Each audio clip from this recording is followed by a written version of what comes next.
Welcome back to Mystery Case X. Today we're continuing our Mysterious Cases series with a case that once shocked all of Shandong Province, China. This case is filled with twists, strange details, and mysteries that left investigators baffled for years. In fact, it took a very long time before the truth finally came to light. All right, without keeping you waiting any longer, let's get into the case.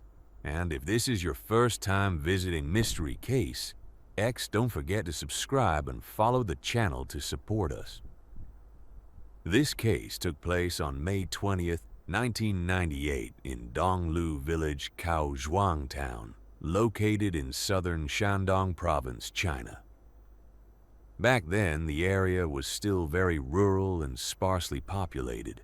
Each house was separated by hundreds of meters.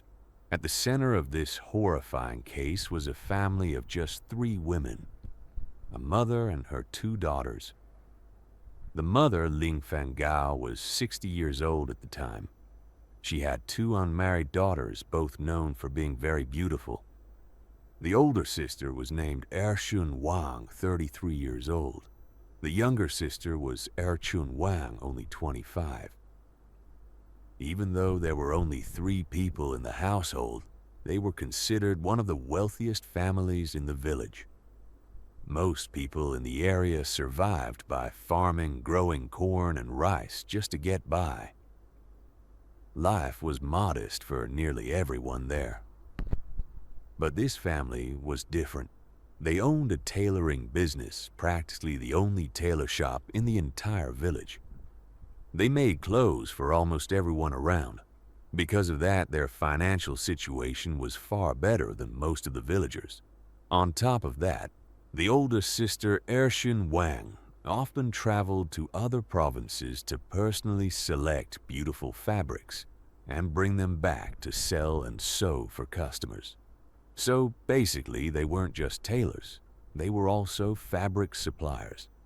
Business was doing very well. Early in the morning on May 20th, 1998, one of Ling Fengao's friends, an older woman from the village, came by as usual to invite her to the market. She arrived early that morning just like any other day. But the moment she reached the gate, something immediately felt off. The front door was wide open, and the outer gate wasn't locked either. Still, out of politeness, she didn't walk in right away. She stayed outside and called out loudly several times, but no one answered. At that point, she started to feel uneasy. After waiting for a while, she finally gathered the courage to push the door open and step inside. The second she reached the front steps, she froze. It felt like someone had grabbed her throat. Right in front of her was a body lying in a pool of blood beneath the sofa set. The woman was so horrified she nearly lost her voice. She wanted to scream, but nothing came out. A few seconds later, she finally snapped out of it and let out a piercing cry. Luckily, several people were passing by on their way to the market. Hearing the scream, they rushed inside to help. Once the police were notified, officers immediately arrived at the scene and sealed off the entire house. The first body the woman discovered belonged to the younger sister, 25-year-old Erchun Wang. And deeper inside the room near the corner wall, police found another female body, the older sister, 33-year-old Ershun Wang. The 2 victims showed very different signs at the scene. The younger sister's clothes were still intact. She had not been tied up, and there were no signs of sexual assault. Her cause of death appeared to be a fatal stab wound directly to the chest from a sharp object. Investigators suspected the murder weapon may have been a pair of tailoring scissors. But strangely, the scissors were nowhere to be found in the room. But the condition of the older sister, Ershun Wang, was completely different. She had been found naked and tied up with clear signs of sexual assault. Investigators also recovered semen samples left behind by the killer on her body. Ershun Wang's cause of death was strangulation using an electrical cord. But that wasn't the most horrifying part. Her head and face had been brutally disfigured, as if the killer had repeatedly smashed her skull and face with a heavy object. It was almost like the murderer didn't just want to kill her. He wanted to destroy her beauty entirely. Later in the investigation, police discovered that the object used to inflict those injuries was actually an iron found inside the house. Now, here's where things became even stranger. 3 people lived in that house, but so far police had only found 2 bodies. So, where was the mother? The house had 2 sections. The front section was where the 2 daughters were discovered, but there was another area in the back. Officers continued searching room by room. When they reached the rear bedroom belonging to the mother's 60-year-old Ling Fengao, they noticed the door was slightly ajar, and blood was literally flowing out from underneath it. At that moment, the officers already knew they were about to witness something horrific. And they were right. Inside was the body of Ling Fengao. She was found lying face down on the floor.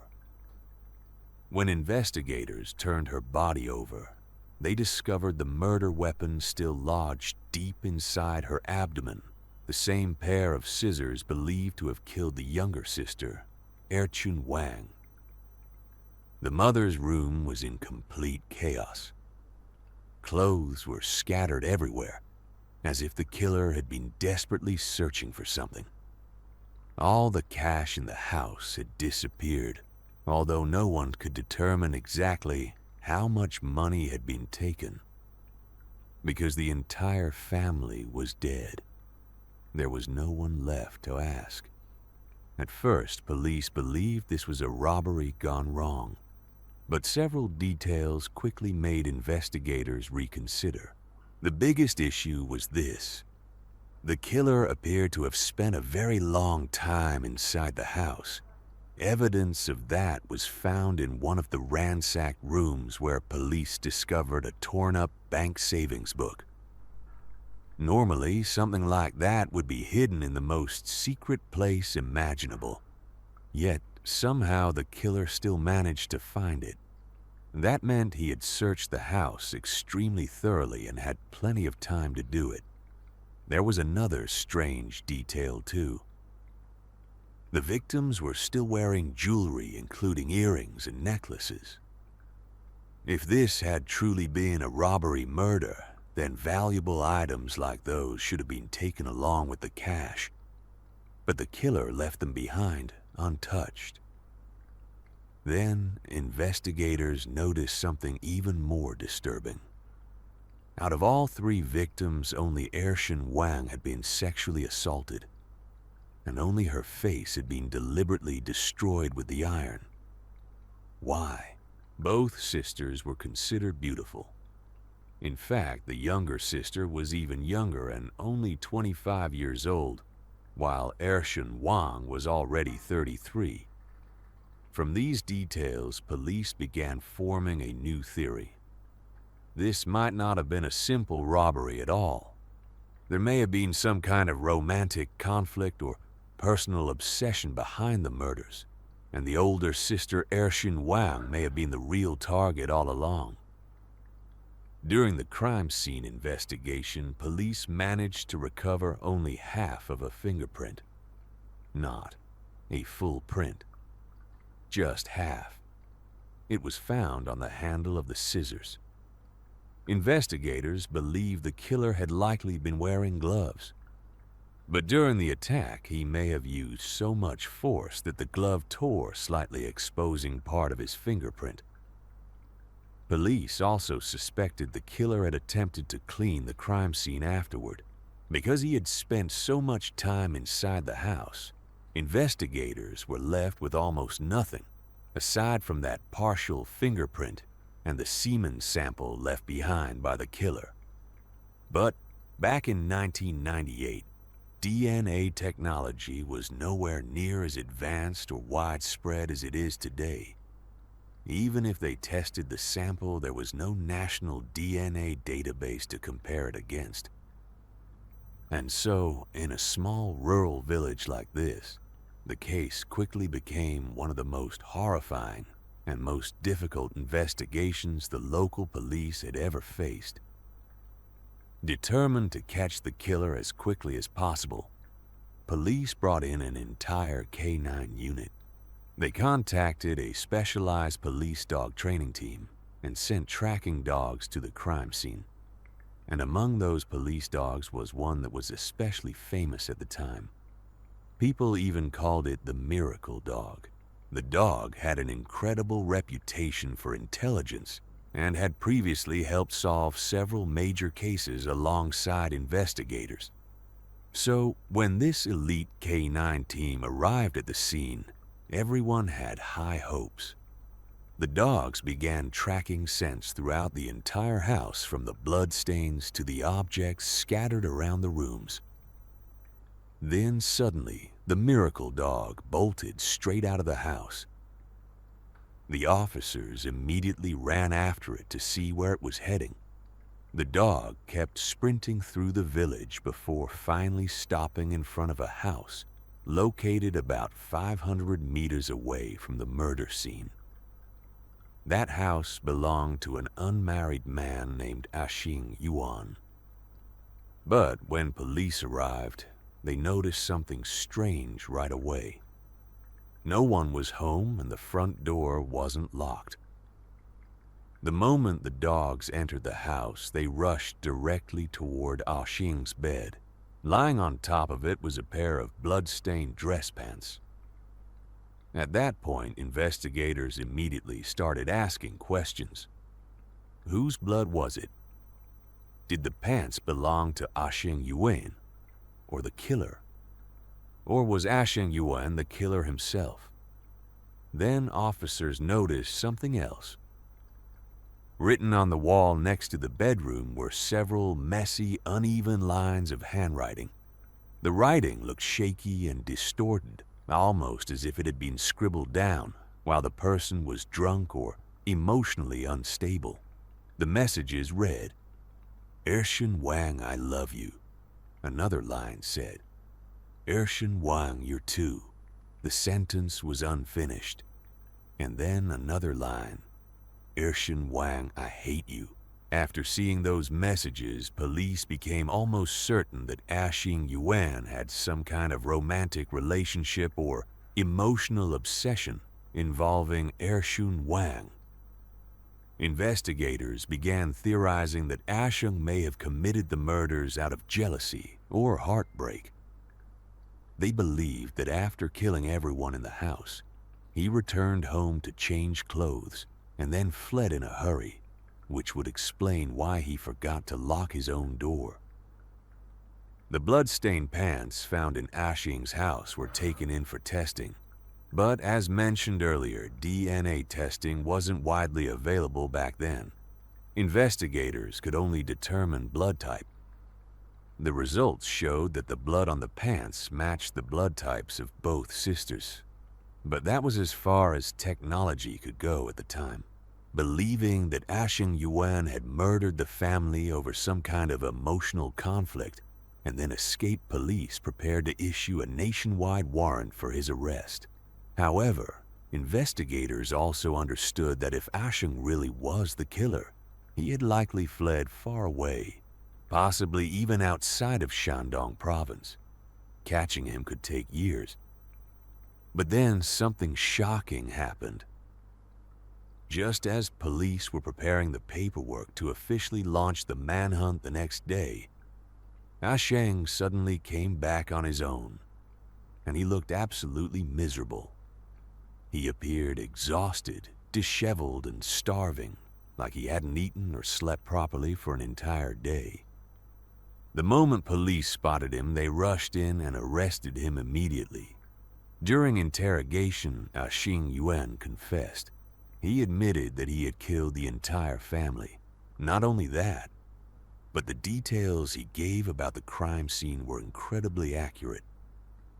He repeatedly begged investigators to sentence him as quickly as possible.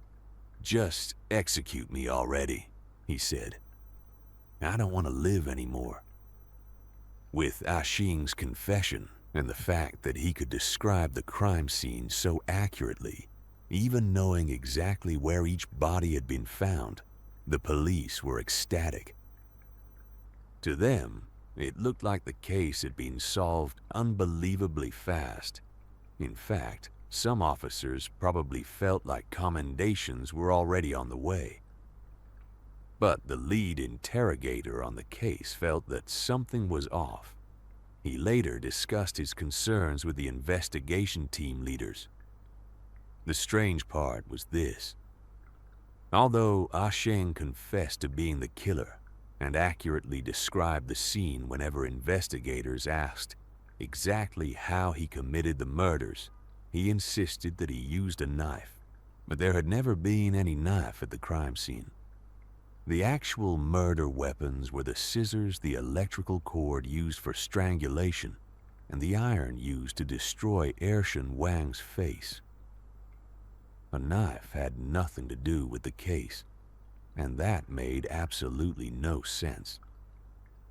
Because if Xing truly was the murderer, then he had already confessed. He was even begging to be executed. There was no reason for him to lie about the method of killing. People usually lie to avoid punishment, not when they're openly asking for the death penalty. So why lie about that detail? Something clearly wasn't right. At that point, investigators decided to dig deeper. They compared the partial fingerprint found at the crime scene with Xing's fingerprints.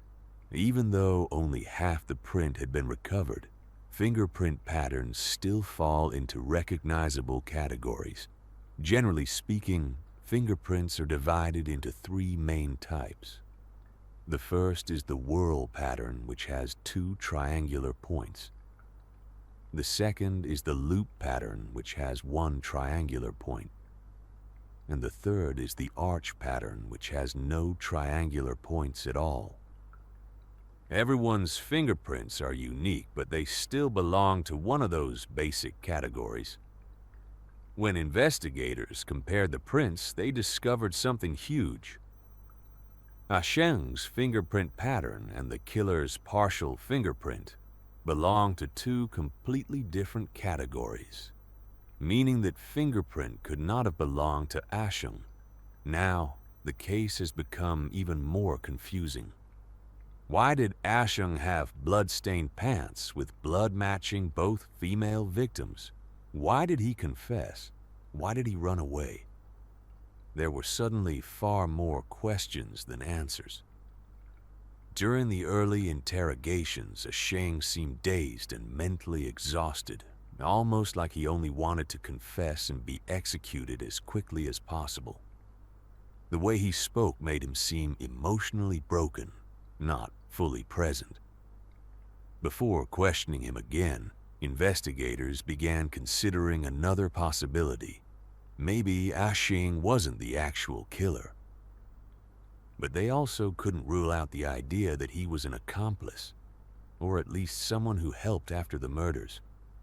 Police theorized that perhaps he arrived later or remained outside during the killings, which would explain why he didn't know the real murder methods. Maybe he had participated in the robbery somehow. Maybe he helped clean up the crime scene afterward. That would explain why he knew where all 3 bodies were located. But then, 2 or 3 days later, everything changed again. This time, Xing appeared much calmer and more lucid. He suddenly dropped to his knees in front of investigators and admitted that he had lied. He was not the killer. According to Xing, he and Ershun Wang had once been in a relationship.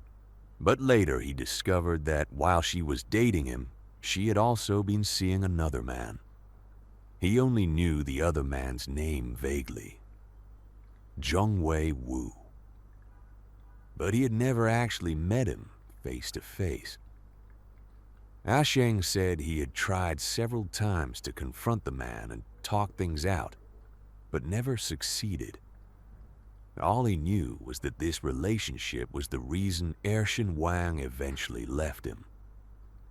Asheng seemed to be emotionally fragile, the kind of man who loved deeply and struggled to let go. So, on the night of the murders, he got extremely drunk. And then, out of habit, or maybe because he still missed her, he wandered over to Ershun Wang's house before sunrise. But by that point, the real killer had already finished the murders and left. When Asheng arrived, he noticed the doors were wide open. He walked inside and immediately saw the two bodies in the front room. Terrified, he ran deeper into the house and discovered the mother's body as well. That, according to him, was why he knew where all three victims had been found. That was also how the blood got onto his pants. According to Asheng, he had been drunk and completely panicked after discovering the bodies.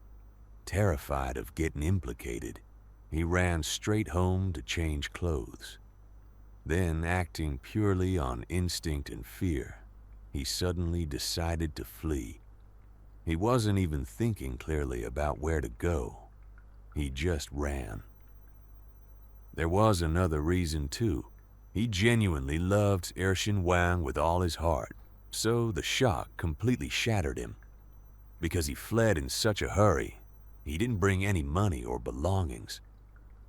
After wandering around for nearly a full day, exhausted, starving, and broke, he eventually decided to return home.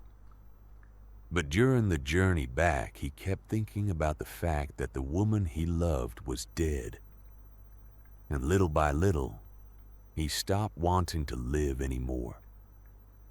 At the same time, he was terrified that the villagers would mock him for being abandoned by the woman he loved. So he came up with a desperate plan. Confess to the murders and accept the death penalty, hoping he could die alongside her. However, after spending several days in detention, his mental state gradually stabilized. Once he calmed down, he realized the gravity of what he had done, and finally admitted that his confession was false. Of course, his new story sounded believable, but police still had to verify whether Asheng truly wasn't the killer. And eventually, investigators found something crucial: an alibi. After the autopsy, forensic examiners determined the estimated time of death for all three victims. During that exact time period, multiple witnesses confirmed that Asheng had been drinking at a local bar he frequently visited. He stayed there until nearly dawn before leaving. In other words, when the murders occurred, Asheng was nowhere near the crime scene. At that point, police officially ruled him out as the killer. So then the question became, who was going back to the motive investigators still strongly believed the murders were connected to a romantic conflict? And during questioning, Asheng had mentioned the man he believed stole Ershun Wang away from him. Zhongwei Wu. Police immediately began suspecting that this mysterious man might be the real killer, so they launched a search for him right away. But there were several major problems. First, was Zhongwei Wu even his real name? Second, what exactly was his relationship with Ershun Wang? And finally, where was he now? No one knew. Investigators began digging into Ershun Wang's personal relationships. Inside the village, the only confirmed romantic partner anyone knew about was Asheng. So, police expanded the investigation into the other provinces she regularly traveled to while buying fabric for her tailoring business. But everywhere they went, they heard the same vague answers. People generally described Ershun Wang as someone with a very complicated love life. No one could clearly say who she was actually dating. Whenever she traveled for business, she was often seen with different men at different times. One trip she'd appear with one man. The next trip, someone else. Nobody could tell who her real boyfriend was, or whether she had ever been serious with anyone at all. Most people simply didn't care enough to look deeper into it. Police followed every lead they could and managed to identify several men who had once been romantically involved with her. But each of them claimed the relationships had been casual or short-lived. Some were just brief flings. Others said they had only admired her from afar for a short period of time. More importantly, every single one of those men had solid alibis. All of those men lived in different provinces, and during the exact time of the murders, they were confirmed to be in those locations nowhere near Donglu village. Their alibis were solid and fully verified, which meant none of them could have been the killer. And so at that stage, the investigation hit a dead end. Years passed, then more years. The case remained unsolved for over a decade. About 13 or 14 years later, around 2011, things finally began to change. By that point, China had built a massive national DNA database. Especially after the 2009 Xinjiang riots, authorities had aggressively expanded DNA collection and storage systems across the country. At first, DNA records mainly came from convicted criminals. Later, the database gradually expanded further into the general population as well. The program itself became controversial, with many countries criticizing it over human rights concerns. But putting that aside, in this case, the DNA database would become the key to solving everything. At the center of this breakthrough was a police officer named Guidong Lu. He had actually been one of the original investigators on the Ershun Wang case 14 years earlier. By 2011, most of the people who worked the case back then were gone. His former supervisors had already retired. Some old colleagues had become seriously ill. Others had passed away. Even the forensic doctors from that time were now elderly. Out of the entire original task force, Guidong Lu was almost the only one still holding onto the case. But for 14 years, he never stopped believing it could be solved. From the very beginning, he had trusted that someday, DNA technology would advance enough to identify the killer.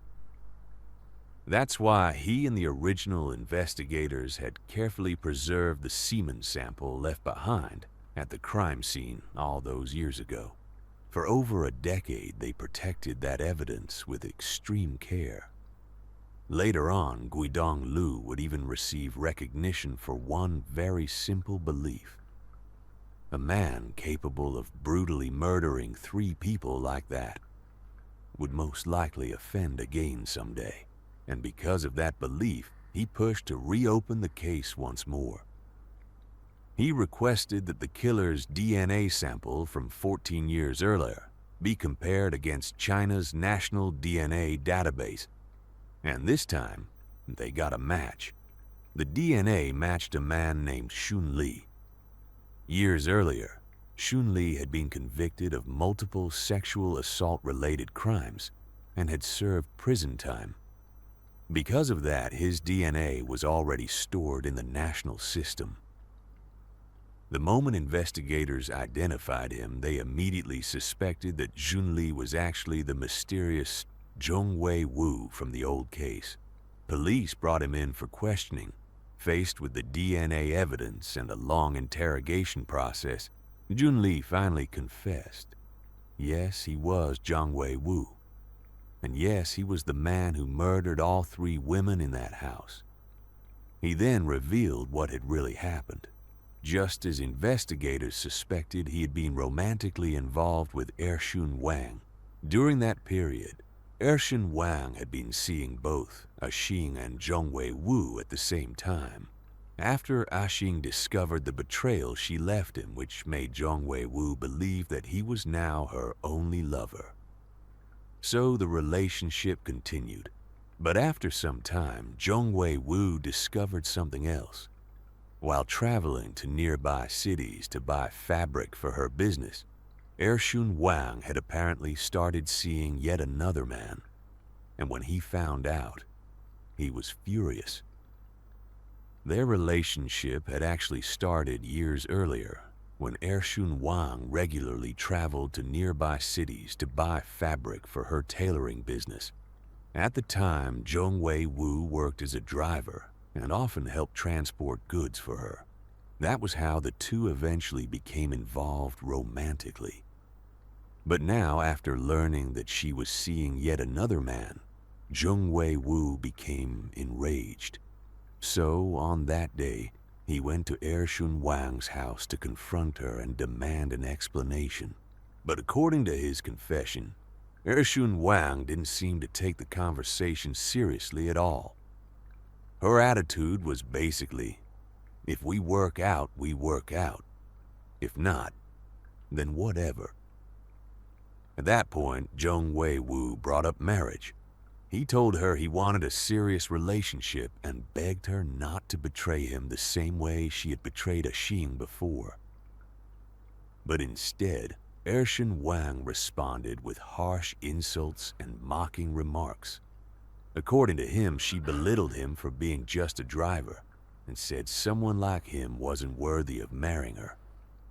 She also accused him of only wanting her family's money and property. From everything investigators later learned, Ershun Wang seemed to treat relationships casually, dating multiple people, sometimes at the same time, without necessarily intending to commit seriously to any of them. As the argument escalated, Zhongwei Wu completely lost control. He tied Ershun Wang up. Right then, the younger sister Ershun Wang heard the commotion and came out to see what was happening. In a frenzy, Zhongwei Wu grabbed a pair of tailoring scissors nearby and stabbed her directly in the chest, killing her almost instantly. Then he suddenly remembered that the elderly mother, Ling Fengao, was still in the back section of the house. So he took the scissors and walked straight into the rear room where he murdered her as well. After that, he returned to the front room and sexually assaulted Ershun Wang. Then, driven by the twisted mentality of, if I can't have her, no one, can, he used an iron to repeatedly smash her face, deliberately destroying her appearance. According to his confession, all he could think at that moment was, even in death, she has to die ugly. I won't let anyone else look at her. After committing the murders, he searched through the entire house, both looking for money and intentionally creating chaos to make the crime appear to be a robbery. Because he worked as a driver and often did heavy labor, he regularly wore gloves. That day, he happened to be wearing them as well, which is why he left behind so little evidence at the scene. And in the end, after 14 long years, the killer was finally caught. A case that once seemed impossible to solve was ultimately cracked thanks to DNA technology and the persistence of an investigator who refused to give up. Sadly, crimes motivated by romantic conflict happen all over the world. And cases like this are a reminder that honesty, respect, and clear boundaries in relationships matter more than people sometimes realize, because misunderstandings and emotional manipulation can spiral into something incredibly dangerous. And that's it for today's case. We'll see each other again in another mystery case very soon. Don't forget to leave a comment sharing your thoughts on this case, and let me know which cases you'd like to hear next. Take care, everyone. Goodbye. and see you in the next video.